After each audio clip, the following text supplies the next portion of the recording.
Hello.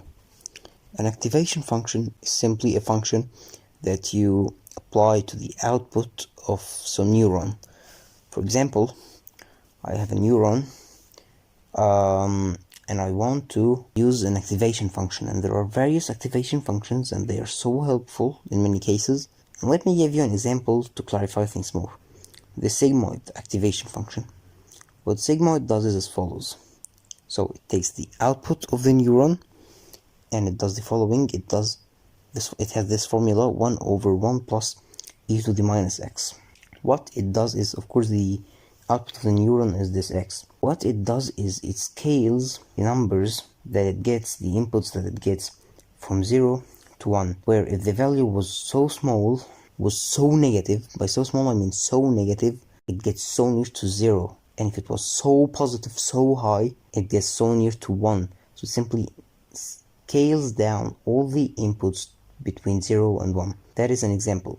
Another example is the relu. The relu does the following. It takes the input. If it was negative, it puts 0 simply. It gives 0 as an output. And if it was positive, it gives the input as the output itself. So for example, if it was negative 5, it will give 0. If it was 5, it will give 5. If it was 6, it will give 6. So if it was positive, it does not change it. If it was negative, it simply makes it 0. If it was negative, it simply makes it 0. That is relu. The tanh, the hyperbolic tangent, simply it works like the sigmoid kinda, because it scales down the values into values between -1 and 1. Alright? Now another function that is widely used is the softmax.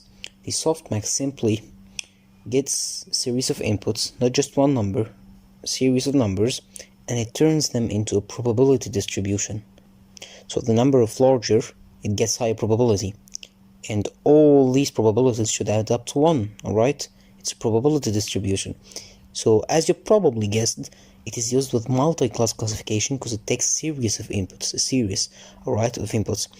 Used in not just one input, used in multi-class classification usually in the last layer, with the last layer, alright, of the multi-class classification. Of course, there are other functions, but that is what I'm going to be talking about, and that's it. Have a good day.